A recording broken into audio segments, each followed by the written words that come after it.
Hi. So today I want to talk about shadow work and our shadow sides. So right now in the world, many of us are probably finding that a lot of stuff is coming up. Maybe we don't even know why. Maybe we're reacting badly when we feel like we shouldn't be, although there's a lot of stress going on. So um,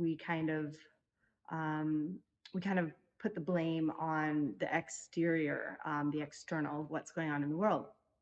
So, and I've had a few people ask me about shadow work this week, so I thought that that would be a great topic for our video today.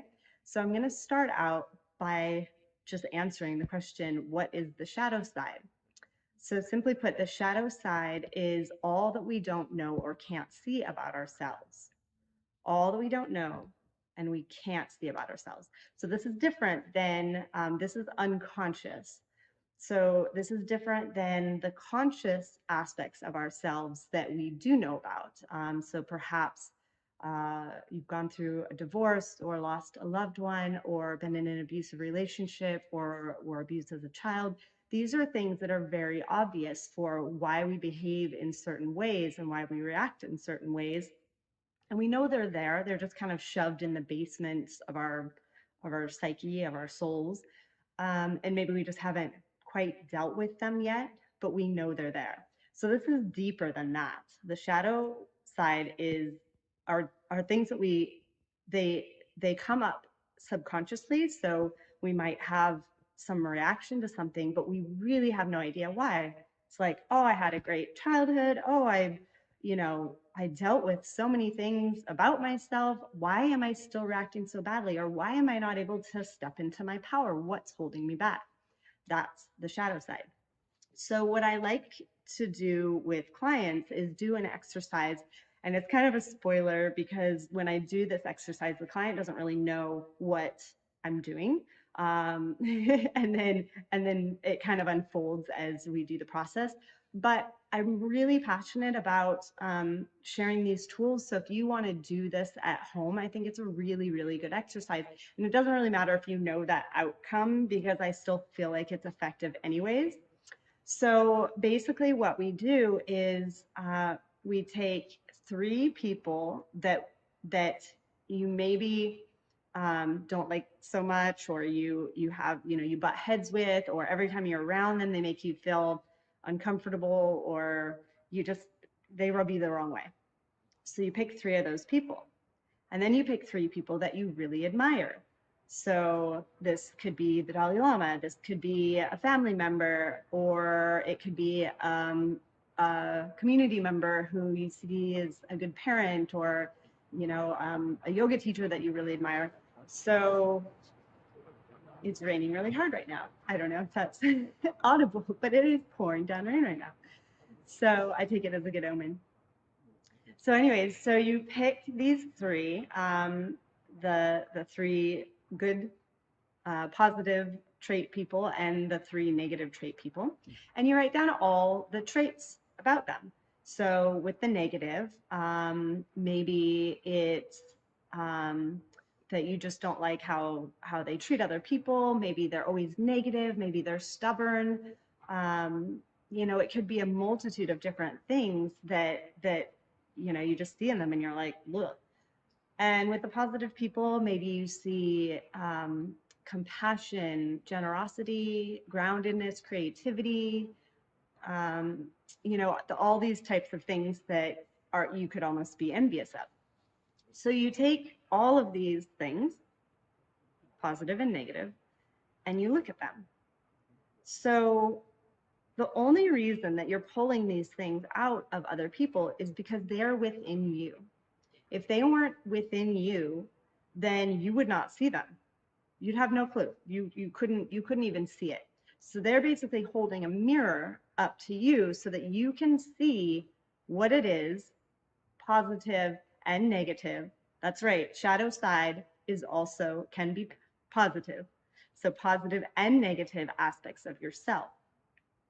And often when we do this, it's just a matter of shining the light on the shadow that doesn't necessarily solve it or fix all the problems, but it becomes less scary if it's the negative one, and it becomes more empowering if it's the positive one. So, there's so many people out there that just haven't stepped into their power, their god or goddess power. And by looking at these aspects that you might find that you're envious of someone else, and just knowing that they're within you, then maybe they're graspable. Maybe you can step up to the plate and start deploying them in your life. And then with the negative ones, just knowing that they're there and that they do dictate who you are, your actions, and maybe you want to change that. So it doesn't always mean that once you shine the light that it solves it. You might need to do deeper work.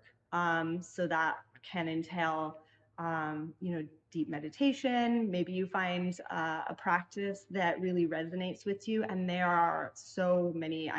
I study with shamanic practice, but I'm also very much reading a lot about Tibetan Buddhism, and currently reading the Tibetan Book of the Dead, which has opened my eyes quite a bit, and yogic philosophy, and they're all intertwined.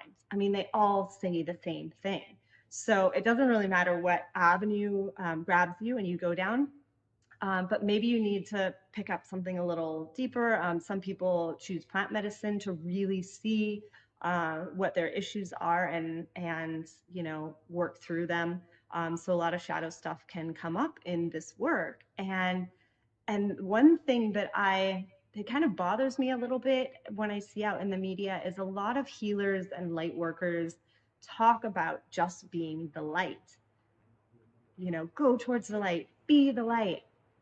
And that's great. But if you're totally ignoring your shadow side, then you're missing out on a huge potential powerhouse. So your shadow side can be a source of extreme power. Again, on the positive side, if you start seeing these things like creativity, groundedness, being embodied, sensuality, all these things that maybe you envy, that those turn around and they're in you, and you become this god or goddess.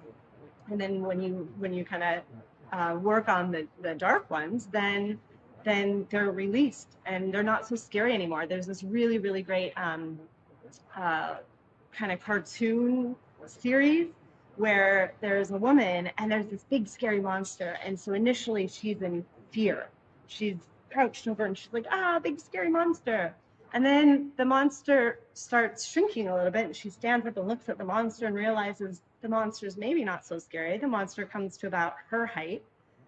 And eventually, by the end of the photo series, it's a little child, and she's hugging this little child.